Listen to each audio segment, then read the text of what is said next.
Hi everybody, this is Leo Tolstoy with part 2 of my 4-part series, The Material Mechanics of Spirituality. In part 1, we introduced the idea of seeing the spiritual enlightenment experience more in the worldly terms of being like a 1-2 combination punch of breakdown followed by adaptive rebuild. And we focused largely on the adaptive determiners and the 3 main orientations for adaptive response. You remember the 3 F's, fix it, befriend it, or flee from it. But now let's take a closer look at the initial breakdown experience. Of course, high-minded, hardcore spiritualists might have a problem with the starkly materialistic terminology we're using. Well, remember that when William James, the Harvard psychologist, uses the word breakdown, well, that's him insisting on using his own clinical jargon, his shop talk. And yeah, it's not the word we would have used. We would have wanted to say meaning of life crisis or something like that. But the word breakdown does fit the biopsycho model we are discussing, so let's not waste time trying to think up a euphemism just to smooth down our ruffled feathers. Let's just lean into it and get used to the word breakdown. Yeah, we hear of people having nervous breakdowns, but most of what we personally know about these breakdowns probably isn't all that much and might just be limited to the events that lead up to the breakdowns. That is, the extreme crisis plotline that precipitates the breakdown and not the breakdown experience itself. If we do hear anything about the actual breakdown phase, well, obviously they are very cathartic, and we hear of these people being described as going into fetal positions and sucking on their thumbs or whatever, and we think, well, that's not our spirituality, where we would imagine ourselves attaining enlightenment and in a dignified ramrod straight lotus position, with our fingers twisted into exactly the precisely correct enlightenment mudras and intoning Om the whole time. But keep in mind that those broken down normal people may not actually feel all that broken or all that down. In the same way as a good cry might actually feel good, well, a tremendously profound cry might feel all that much better. Probably shot through with dopamine, right? And then, remember what happens to us during our blissfully ecstatic rapturous experiences, with drugs or whatever. And yes, our rigorous sense of decorum might also take a slip toward the wild side, and we'd probably also be sprawled on the floor in a fetal position with our thumbs stuck in our mouths. It wouldn't be that much fun if we weren't, right? I can think of an example. Do a search of Bernini's The Ecstasy of Saint Teresa, and look where the arrow's pointing. Look how she's slumped. Look at her face. Peggy Wren, a beautiful blonde girl, an older student who mentored me back in college. Well, when I told her I was getting into spirituality, she showed me an art book quality photo of a painting based on Bernini's sculpture and said, "Yeah, go for it. It looks like fun to me." Well, I suppose she was making the point that I should remain grounded and not idealize the process, whatever it would turn out to be. And I never knew Peggy to be wrong about anything. So yes, normal people and spiritual people are the same people, aren't they? And so are the experiences we have. They just go by different names depending on whether or not you're an insider or an outsider. Oh, we also see these breakdowns for apparently other reasons than that the person is living a dangerously unhealthy lifestyle or having a disastrously abysmal social life.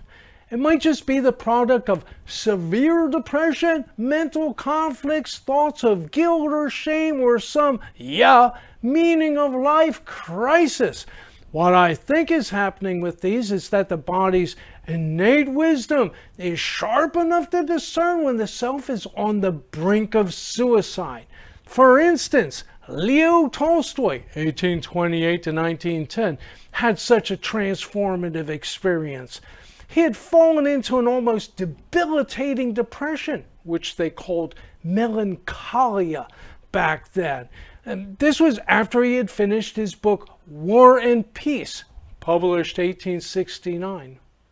Yeah, it's understandable that there can be a sense of emptiness after achieving a much sought after goal. You know, the what am I supposed to do now feeling.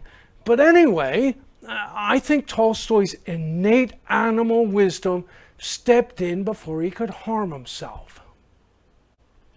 Oh, by the way, for those who think that enlightenment might make a difference with our objectively appraised performance levels, you know, actually being good for something, well, just refer to Leo Tolstoy, where we have very good before and after references.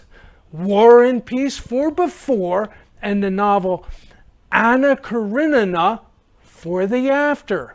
Yeah, some critics think that Anna Karenina is the greatest novel ever written.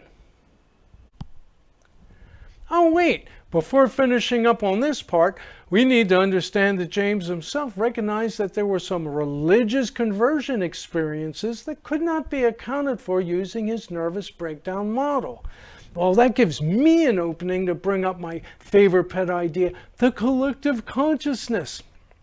And that brings to mind my favorite YouTube Kundalini mentor, Susu Ro, a beautiful young Spanish woman now working as an artist who had made, among her other videos, a short video a few years back which she took down and I've been unable to talk her into putting it back up, maybe because she can't prove any of it, but it presented a beautifully intriguing idea that each individual on Earth is a hologram of the world. To understand that, you need to understand how holograms work. You know, that if you have a big holographic glass plate that contains a picture and then smash it into thousands of pieces, well, each shard of that broken glass would contain a whole complete original holographic image, but in miniature. So in Susu's vision, we all have that holographic relationship to the world, that each of us is a microcosm, an exact, precise detail of the whole. So when we think it's we ourselves who are becoming enlightened, well, it's actually the world becoming enlightened through us and all around us. So yeah, that could account for the spontaneous instances of enlightenment we hear about. Then unless there's a lot of synchronicity going on, well, the personal details of one's life may have nothing to do with becoming enlightened, but rather that the affective impulse is a kind of planetary life force eruption and one just happened to be the one who got struck by the lightning. Really, we need to think about this, that our believing in our own personal destiny may help us to get out of bed in the morning, but may ultimately be delusional, and that the world, if it does have its own consciousness, would consider its own far larger affairs to be almost infinitely more important than anything we'd have going on for ourselves, right? That's to say that our becoming enlightened may not even be about us. Take the enlightenment of Joan of Arc, for instance. Joan of Arc, 1412 to 1431, lived during the 100 Years' War, 1337 to 1453.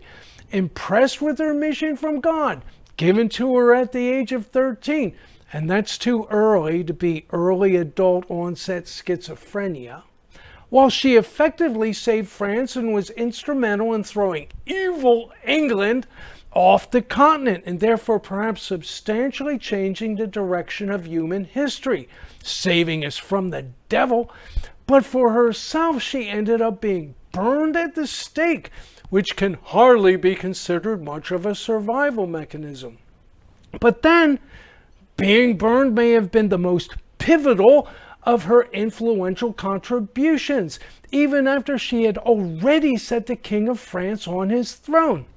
You see, France, collectively outraged and priorly divided by provincial loyalties, now for the first time united as a nation and did for Martyr Joan's memory what they wouldn't do for their king. They fought! And yes, this whole episode was way bigger than just the angst of a teenage peasant girl.